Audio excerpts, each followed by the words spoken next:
I've not only changed the title of the lecture, but also I've moved from the Institute of Psychological Sciences, and I'm now an unpaid visiting entity at those two institutions. And now, I've had a long-standing interest in and love for Wittgenstein. I think it's fantastic that this society exists to promote him once again and to, I hope, to overcome some of the negative vibes that his name has caused in British philosophy in recent years. He was the greatest influence on me as an undergraduate, but with the possible exception of Kant, who I always read as though he were a proto-Wittgensteinian anyway. My own thinking has been greatly influenced by, especially by philosophical investigations. But today I want to talk about the lectures on aesthetics, which are, of course, are filtered through through the minds of people far less brilliant than Wittgenstein himself, and so who perhaps don't represent his thought. But I think you do feel his personality present in those lectures, and I'm going to try and extract from them some of the what I think to be the underlying intellectual themes. So there's no doubt that he took a serious interest in the topic of aesthetics, and not least because of his deep knowledge of music and because of his practice, very brief practice, as an architect. The famous house that he built for his sister, which is now the Bulgarian embassy in Vienna, belongs with the Tractatus. It's an attempt to reach absolute authority through minimal expression. And the building is a kind of architectural oracle, enigmatic, suggestive, and cold. And his remarks about culture and value suggest that Wittgenstein adhered right to the end of his life to the Weltanschauung of the Viennese twilight. For Wittgenstein, art must stand outside the ordinary world of tainted things. It is the heartfelt and head-directed enemy of kitsch. It must be clear, cool, succinct, wasting no effort on pointless ornamentation or sentimental effects, but observing the human condition with eyes of steel. And the influence of Karl Kraus and Adolf Loos stayed with him for a lifetime. And his detestation of the backward-looking and nostalgic art of Mahler is several times expressed in the notes on culture and value. But it's not what Wittgenstein had to say about art, architecture, and music that concerns me today. The lectures on aesthetics that we know only from reports of those who attended them are of interest in large part because Wittgenstein returns in his own way to the Kantian conception of the subject. That is, he does not focus on the arts or on the alleged content that we recuperate from individual works, but focuses instead on the role of aesthetic judgment in everyday life. Kant emphasized that aesthetic judgment is not the prerogative of the aesthete or the connoisseur, but the exercise of a faculty common to all rational beings, and in its way as important to their well-being as scientific knowledge and the moral law. And this was one of the reasons why Kant took nature as the paradigm object of aesthetic judgment, for nature is something that we all encounter, in respect of which we all make judgments, and which it needs no special expertise or high culture to appreciate. Artistic criticism, for Kant, was a secondary application of aesthetic judgment, and one made possible by the very special circumstances of artistic creation, circumstances that cannot be assumed to be familiar to all people everywhere. Now, I think that Kant was right to see aesthetic judgment as a human universal, and right to connect it with our nature as rational, self-conscious subjects. But I think he was wrong to see the aesthetic judgment of nature as the paradigm case. And he was wrong in an interesting way. By nature, Kant understood the parts of reality that we distinguish from and contrast with the world of human artifacts.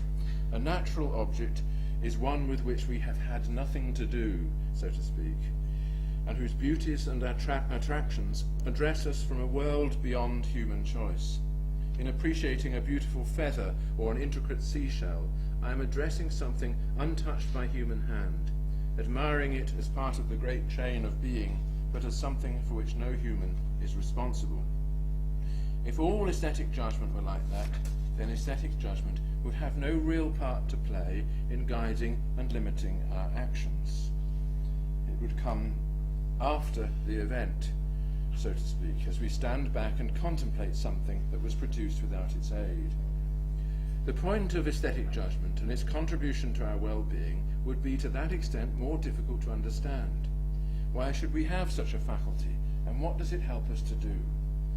Kant's own solution, which was to develop a theory of disinterested contemplation through which our apartness from the world is somehow both understood and overcome, is intriguing and I think inspiring, but it places an enormous metaphysical weight on aesthetic judgment of a kind that perhaps it cannot bear.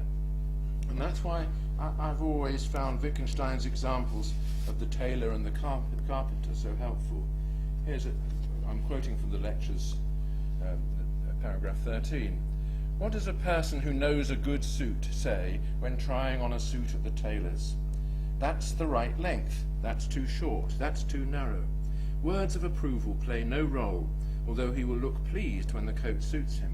Instead of that's too short, I might say look, or instead of right, I might say leave it as it is. A good cutter may not use any words at all, but just make a chalk mark and later alter it. How do I show my approval of a suit? Chiefly by wearing it often, liking it when it is seen, etc.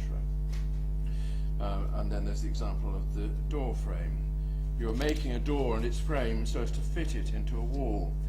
You are at work, and if you stand back from time to time to look at the result, it is not in order to enjoy a brief moment of disinterested contemplation, but in order to see whether it is right, whether it fits, whether it is as it should be. The language you are likely to use, Wittgenstein points out, when discussing your work with your assistant is normative. Too high, too tight, the panels are not wide enough, and so on. Words like beautiful and fine are not in evidence, nor, for that matter, are dainty and dumpy. And this, for Wittgenstein, is a paradigm of aesthetic judgment from which we can understand its place in our lives. And I think he's right. And here are some other examples which could be used to the same effect. Laying a table, dressing for a party or a funeral, arranging your room, putting something on display, gardening, and Wittgenstein's favourite example, tailoring. Incidentally, it's odd that Wittgenstein should have focused so intently on this case. His own way of dressing showed that he was entirely indifferent to clothes, that he regarded a casual scruffiness as more in keeping with his persona than any attempt to conform to the fashions of the day, and that he looked, in all probability, with a certain measure of disdain on those for whom sartorial correctness mattered. Now, those are all examples of what I call the aesthetics of everyday life. Here's just to illustrate laying a table. Those faces on the... Wittgenstein loves these things. How do you show in your behaviour, in your comportment, that what your state of mind is? How would you reveal aesthetic interest and aesthetic appreciation? Those two children are clearly in the grip of aesthetic need. And are indeed laying a table in order to get things right. And that's a very good example of the place in which aesthetic judgment enters our lives, determines our behaviour, and also produces around it a community of interest. So the question is then, why focus on these things? Kant does not make room for them in his typology. Kant does make room for them in his typology of aesthetic judgment, but they do not occupy for him the central place that they are accorded by Wittgenstein. And why should we accord such things a central place? And this is where I'm going to try and focus a bit. And I can think of the following reasons. First, they exemplify a human universal, a practice that is not culture-bound or knowledge-dependent. Wherever people dress, they distinguish the right from the wrong way of dressing. Wherever people sit down to eat together, they distinguish the appropriate from the inappropriate gestures. Wherever people build or decorate, they eye what they are doing with a desire to get it right. So that's one point. Secondly, these choices are an expression of our rational nature. Only a reason-giving, reason-accepting creature can ask the question of a door frame or a party dress, does it look right? And this question has a function in closing up redundancies in the tasks of which it is asked. Of the infinitely many door frames, only some look right, and aesthetic education seems to consist in narrowing down that class to a point where a repertoire of forms emerges. Thirdly, these choices seem to conform to certain a priori constraints that, for Kant and many others, are definitive of the aesthetic. They concern appearances, or rather presentations. It is how something comes across in the experience of it that matters, how it looks, how it affects the perceiver, how it unfolds before the beholder's eyes and in his thoughts and emotions. But the examples also depend upon judgment. There is an act of rational assessment that lies at the heart of them. So, fourthly, these choices illustrate the normativity of aesthetic judgment. Reasons in aesthetic judgment are reasons for the rightness or fittingness of an appearance or presentation. Because they are closely tied to the way things look or the way things come across in experience, they cannot be stated as universal laws. For experience is indefinitely sensitive to context. So here we have a simple proof of Kant's antinomy of judgment, that aesthetic judgment is influenced by reason but not governed by law. And finally, the examples explain the importance of the aesthetic, its role in the life of the individual and also its function in the life of the community. Through aesthetic judgment, we fit our surroundings to ourselves and ourselves to our surroundings. We also avail ourselves of a consensus-building device that enables us to coordinate our activities and to build a public and publicly occupied space. Now, the question that I want to ask is, where do we go from here? If we enter the field of aesthetics in Wittgenstein's way, through studying these day-to-day attempts to make things look right, how far will we get towards understanding the really difficult questions, such as the questions I've listed there? First, the question of meaning. How and what do works of art mean, and how do we know what they mean? The question of morality. Can art and aesthetic choices be evaluated morally, and if so, does this impact on their aesthetic value? And the question of criticism. What standards, if any, can the critic apply? Of course, those three questions are connected, and it is one merit of entering the subject through the aesthetics of everyday life that the connections are clearly made. And in this talk, I want to tease out some of the implications of the examples like the ones considered by Wittgenstein. These examples show that aesthetic choices matter. The proof lies not merely in the normative language that we use to express those choices, but in the time and trouble that we take in making them and ensuring that we act on them. They matter to the individual and they matter to the community. In what way do they matter? Now, it's difficult to extract a clear answer to that question from Wittgenstein's lectures, in part because he is clearly in the grip of the externalism that dominated his later thinking, the obsession with the external criteria of the inner state, with seeing mental processes in the context of their social expression and so on. I note that point, but I pass on without going into it. One answer to the question of why these choices matter is to suggest that aesthetic choices are signs. Through our aesthetic choices, we are making signals to the world, and that means to the world of others, and also to ourselves as part of that world. To put the matter very simply, we are presenting ourselves, making ourselves present, and the act of presentation is one in which appearances mediate between self and other, and between self and self.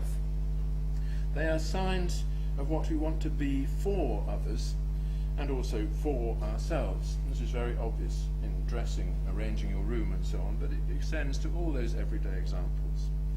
And this fact goes some way towards explaining the peculiar normativity of aesthetic judgments. Presentation is something that can go horribly wrong. We can give offence, provoke, make ourselves small, cheap, or ridiculous. And what can go wrong can also go right. Aesthetic choices correlate with a particular kind of satisfaction, the satisfaction that comes when things look, sound, or feel just right. The social significance of this is easy to understand.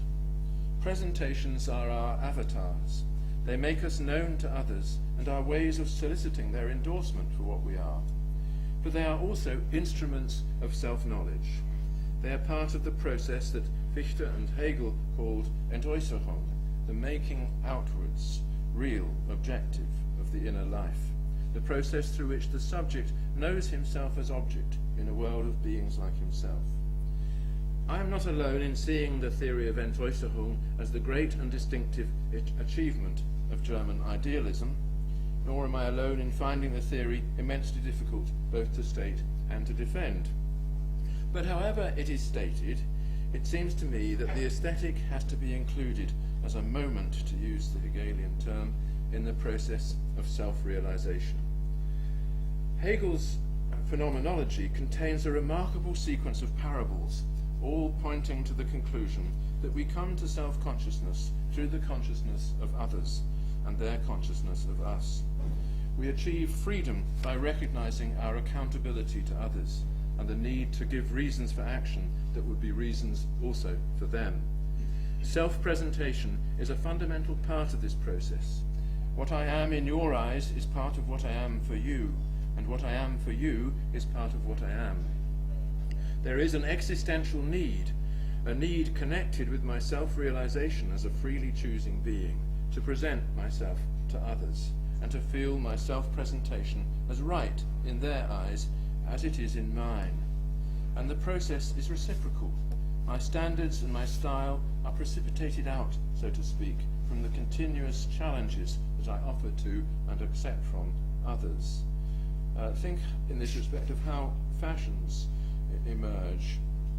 And Wittgenstein has touches on this in paragraph 8 of the second lecture. Take the case of fashions, he writes, or says rather. How does a fashion come about? Say we wear lapels broader than last year. Does this mean that the tailors like them better broader? No, not necessarily. He cuts it like this, and this year he makes it broader. Perhaps this year he finds it too narrow and makes it wider. Perhaps no expression of delight is used at all. The idea is simply that the fashion is a precipitation out of individual choices that gradually normalizes itself.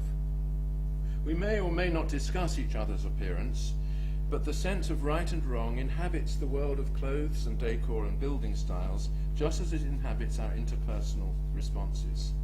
The aesthetics of everyday life is in this proximate to manners, an attempt at coordination, tacit recognition that we must live in harmony and be careful not to offend.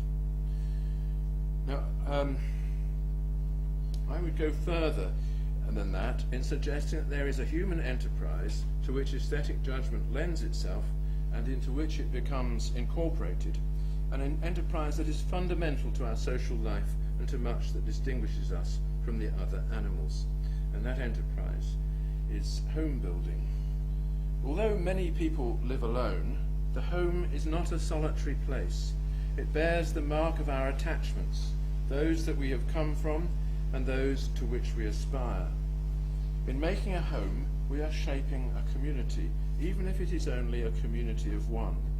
The solitary aesthete displays about him the ideal community of which he alone is a member, and every finicky detail that he adds to his surroundings is an accusation, a warning that those who approach should live up to it, and a way of saying that they won't.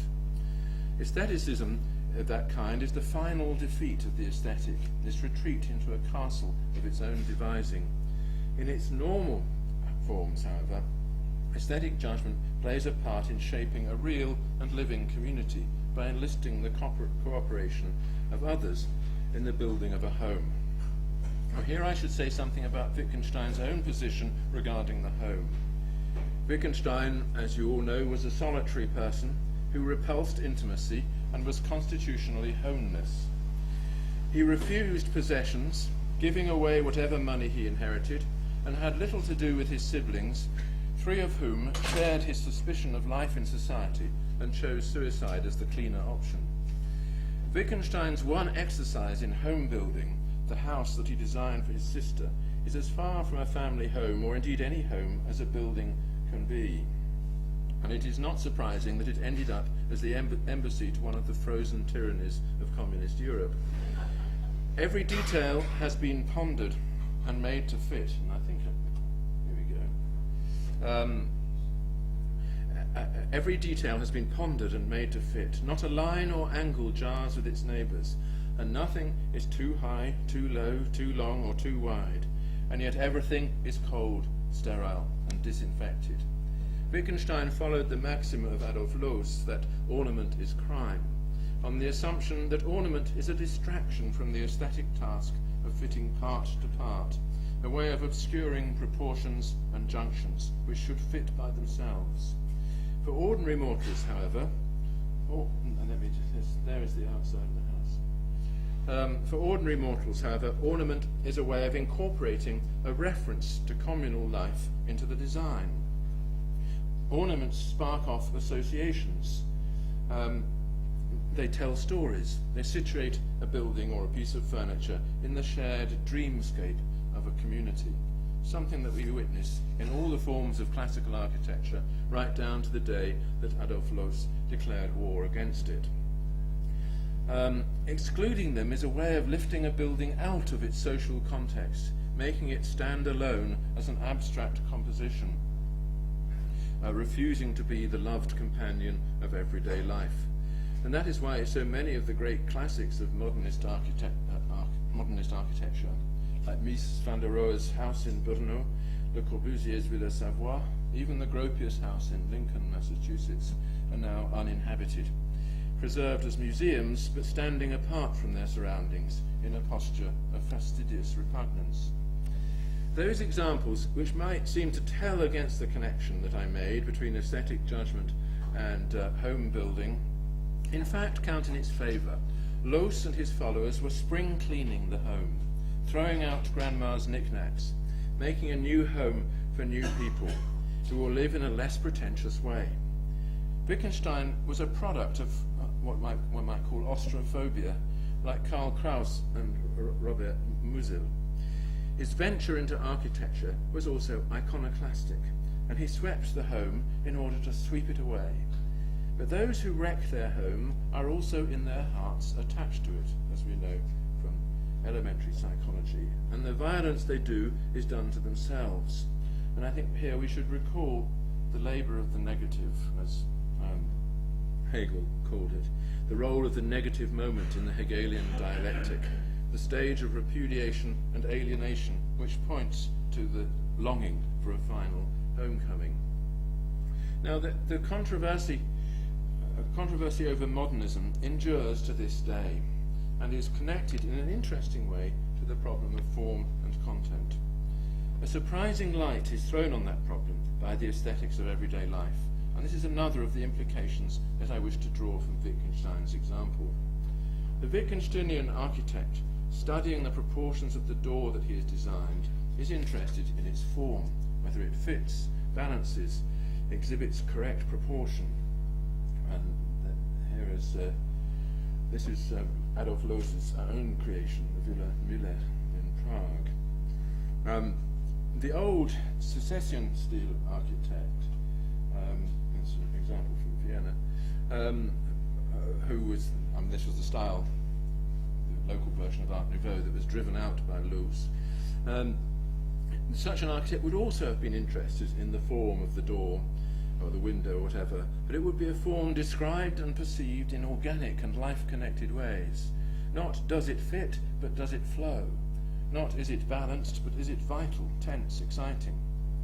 The earlier generation of Rococo architects, this is Palace in Prague, I think, would have asked about light, shade and mouldings, whether a given vase or broken pediment was appropriate for style, whether the sculptures on the facade matched the caryatids and Atlantis beneath them, and so on. The difference here is not one of logic. All are trying to find publicly defensible reasons for doing things one way rather than another, and all are trying to build those reasons into an appearance, so that things are not just right by the rules, but right to the eye. But whereas the Wittgensteinian architect mentions only properties and relations of the lines and shapes understood as lines and shapes, the Secession style architect mentions expressive features of those lines and shapes, while the Rococo architect is fully engaged in recording the social and cultural meaning that requires lines and shapes to be bent to the repertoire of ornaments, and even to break into life in the form of independently intelligible sculptures, including in this case, as you see, a copy of Giambologna's Rape of Proserpine. You can see why someone might come to hate the Rococo facade after a life spent surrounded by clutter of this kind, and that of course is very apparent in Wittgenstein's own building, but also in many of the incidental remarks in the lectures on aesthetics, in particular what he says about the arts and crafts movement, the last little vestige of the Art Nouveau in Britain. Yet the same concern for balance, fittingness and form guides these three architects. It is as though the Rococo and the Secession style architects are interpreting the shapes and forms which the Lausian sees only as shapes and forms. And to interpret means to assign a meaning. Sorry, I'm a bit into this now, sorry. To interpret means to assign a meaning or content to the shapes that one sees. One kind of architect pursues form for its own sake, the other pursues form for its social and cultural meaning. And yet, as the examples show, the pursuit proceeds in the same way, by looking and comparing, by reasoning in terms of rightness and fit, and by holding up the result to the eye. The formalists, the expressionists, and the classicists all reason in the same way, and while their reasons are drawn from very different repertoires, the distinctions between them are correlated with distinctions between their various conceptions of home. Now, the argument suggests three things. First, that there is a broad distinction between form and content as objects of aesthetic interest. Secondly, that the distinction is less important than it at first appears. Thirdly, that the interest in form is just as much connected with real-life concerns as is the interest in content. But the real life in each case is different. And this is something we immediately understand. When you look at a costume, a piece of furniture, a building or a domestic ornament, you spontaneously fit it into a way of life, more a way of communal life.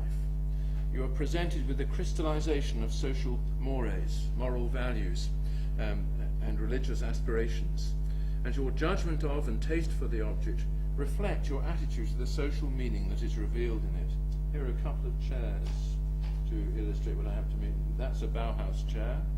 This one I couldn't get it down to size, but you can see that Louis XV fauteuil. It's obvious from those examples that you're looking at two completely different conceptions, not of the human being only and his shape, but also of the social life in which he relaxes, or not in that case, with his friends and family. So I want to say a little bit more about home building as an activity in which appearances are central to the aim. Animals have habitats, which they make into burrows and nests. The elaborate courtship rituals of the bowerbird suggest that nest building can also be focused on appearances, and through those appearances on the business of sexual selection. And we're all familiar with the arguments here. On the basis of such examples, and by way of building on the game theoretical solution to the problem of the peacock's tail, there have been serious attempts to describe the sense of beauty as an adaptation. In other words, as a capacity of the phenotype which assists the reproductive strategies of its genes. Following a suggestion of Darwin's, some writers have looked for the origins of the sense of beauty in the procedures of sexual selection, notably Geoffrey Miller in the mating mind, while others, like Dennis Dutton in The Art Instinct, have assimilated our taste in landscapes and in paintings that represent them to the survival needs of our hunter-gatherer ancestors. Now, I think that there are two serious difficulties with this approach. The first is that evolutionary accounts of our states of mind tend either to dehumanize them or to read back into the alleged explanation the details that need to be explained. When we are told that the sense of beauty is an adaptation which arises because beauty is a sign of reproductive fitness, and when the example of the peacock's tail is given in proof of this, the sense of beauty reduces to the female disposition to choose a mate on the basis of his appearance. To describe the peahen's choice as motivated by a sense of beauty is to violate Lloyd Morgan's canon, the ethologist's equivalent of Occam's razor. It is to attribute a greater complexity to the peahen's state of mind than is warranted by her behaviour.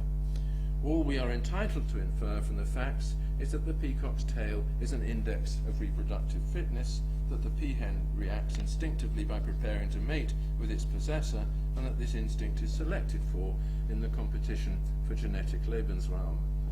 There are no grounds whatsoever to attribute to the peahen the kind of thoughts, emotions, and desires that animate the person who is gripped by the sight of Michelangelo's Vatican Pietà, or by the sound of the art of a fugue, or by the nice way in which the moulding round a door matches the moulding on the window frame. Home building, therefore, is something beyond that nest making of the animals. But it is not necessarily guided by aesthetic intentions. But it is always something more than nest making. And even if it is connected to our sexual needs and strategies, it is only doubtfully explained in terms of sexual selection. Home building has two moments, the animal and the rational. The first consists in satisfying physical needs for shelter, warmth, comfort, food, and so on. But because there are infinitely many ways of satisfying those needs, the choice among them is encumbered by redundancies. No sooner have we embarked on the home building project than we find ourselves wondering whether there is a right way to proceed in fulfilling this or that utilitarian goal. And if so, how do we accomplish it? The question then is, what factors could influence, guide, and justify such a choice? And clearly, appearances are going to be all important. Whether you choose those appearances for your own sake or for others' sake, they will automatically become part of your Entäußerung, your realization as a subject in the world of objects, and your making known to others what thereby becomes knowable to yourself. This, I think, is what Buffon had in mind in his famous maxim that le style c'est l'homme même. Aesthetic choices are inseparable from the human project, which is that of remaking the world in your own image by making your image in the world. The normativity of aesthetic judgment is an integral part of this project. Kant's suggestive way of putting the point is that in aesthetic judgment we are suitors for agreement. And that fits nicely into the examples I've been considering. We are not blatantly displaying our distinction or indifference, but in all normal aesthetic transactions, such as dressing or arranging a room, we are trying to incorporate our own activity into a world of expectations and making the small adjustments required by social harmony. We are suitors for acceptance. And this means that there is a reference outwards in what we do, which gives purchase to the judgment of others. They are free to criticize, to ask us why, and a process of reasoning will issue automatically in response to this freedom. It is indeed easier to vindicate the normativity of aesthetic judgment from cases of everyday aesthetics than it is from cases of high art. Works of art are discussed by aestheticians as icons. They are chosen by articulate people with moral, political, or religious agendas and presented as objects in a realm apart. The question what hangs on the choice between them, when this is just a choice between looking or listening, and a choice which for the mass of mankind need never arise, is one that may be difficult to answer. But it is not difficult to answer the question what hangs on the choice of a colour scheme, a suit, or a party dress. Now I want in conclusion to revisit the argument of my book, The Aesthetics of Architecture, This was first published over 30 years ago, and a lot of water has flowed under the bridges since then.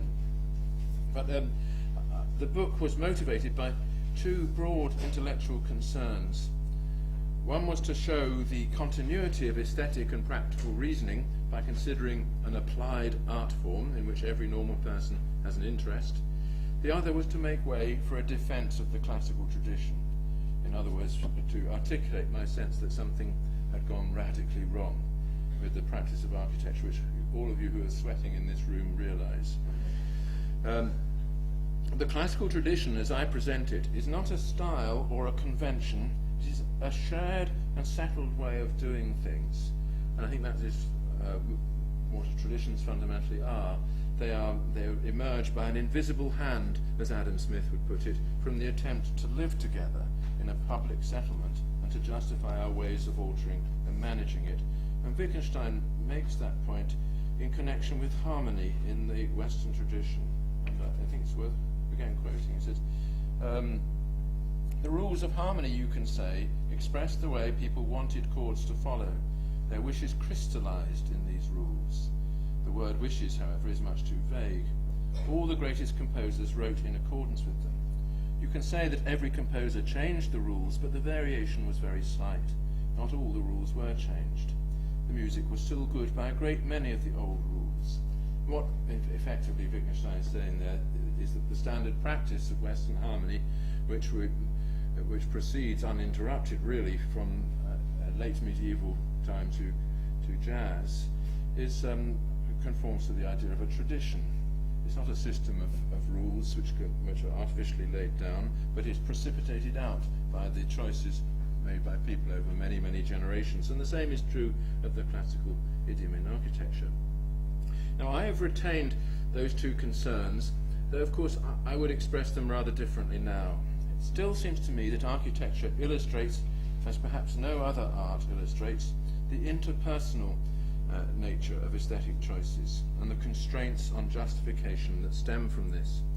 As I emphasize in the book, architecture is a public art. What is built in our environment affects us regardless of our tastes and cannot be easily avoided. Now, moreover, most users of a building are not clients of the architect. They include the passers-by, the residents, the neighbours, those whose horizon is invaded and whose sense of home affected by this new intrusion. They include those who find a use for the building that the architect himself never predicted, like the Bulgarian diplomats who found a better use for Wittgenstein's sister's house than she ever did. This is why patterns and types are so important.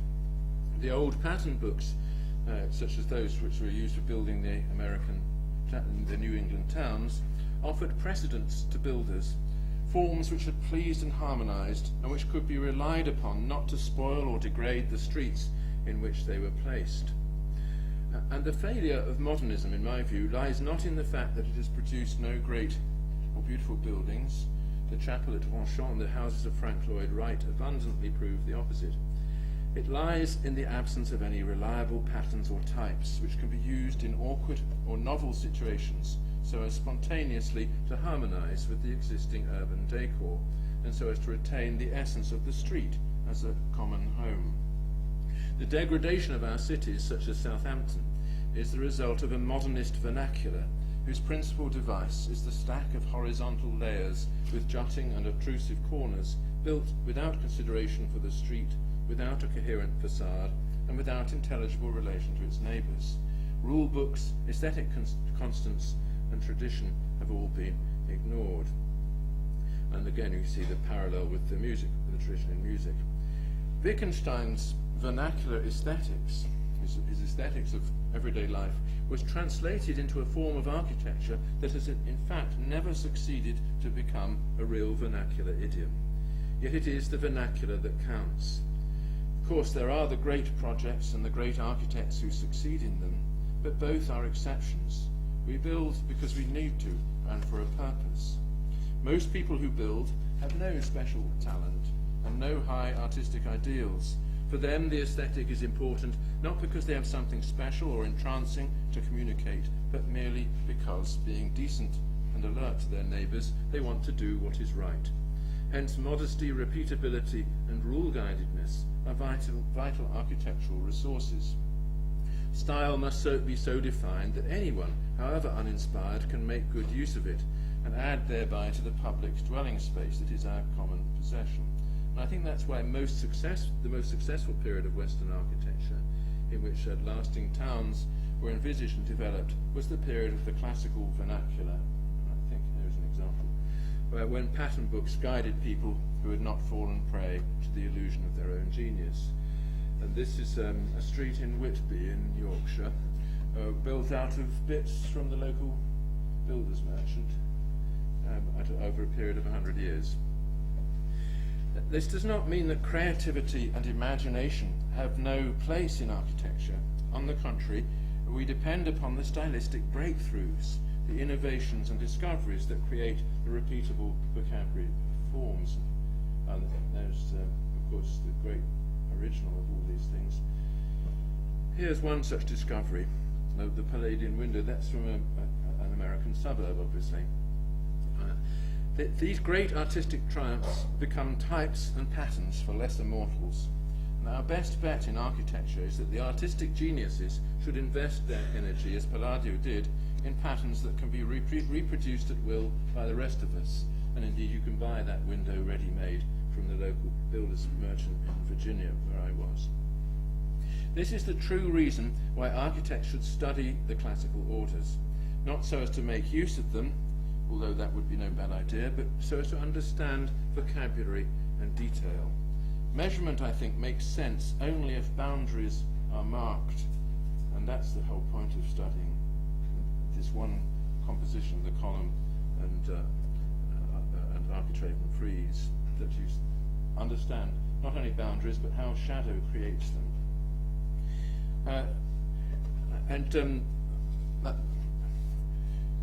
Yes. I mean, the point I want to make is that a vernacular architecture is something in the hands of people without talent, and the question is how you help them, nevertheless, to get things right. And it's through its ability to focus our thoughts on boundaries and to impart to them the felt significance of a shared life in a public space that the classical style most deserves our attention. Now, once we think of architecture in that way, as a practice dominated by talentless people, we will come to see how dangerous have been the manifestos and opinionated theories of the modernists. Millennia of slowly accumulating common sense, such as that which was preserved in the window, something abolished from this room, were discarded for the sake of shallow prescriptions and totalitarian schemes. And when our architects began to dislike the result, they ceased to be modernists and called themselves postmodernists instead.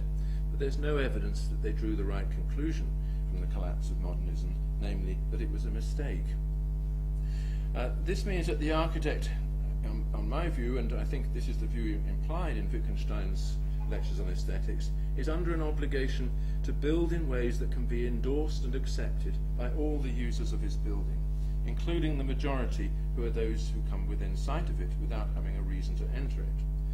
The architect must therefore build in such a way that things look right, not just to himself, but to the public as a whole. But how do we turn from that very general constraint into something more specific? If you say that the critical approach to architecture must lead us to something like a rule book, then you come up against the well-known objection, already apparent to Kant, that there cannot be rule-governed judgments in aesthetics, since that would defeat the first axiom of the discipline, which is that aesthetic judgment is founded on the immediate experience of the individual object. You must judge for yourself, since nothing else counts as a judgment, rather than a second-hand imitation of a judgment. And this means that you will never be able to construct a rule-governed argument which has a judgment of beauty as its conclusion. On the other hand, we should remember that most works of art, of architecture, like most suits of clothes, most knives and forks, are the work of ordinary people, the sort of people who get on better by obeying the rules than by attempting an expressive and original gesture. Michelangelo, having mastered the classical orders, turned them entirely on their head in this building, the Laurentian Library in Florence.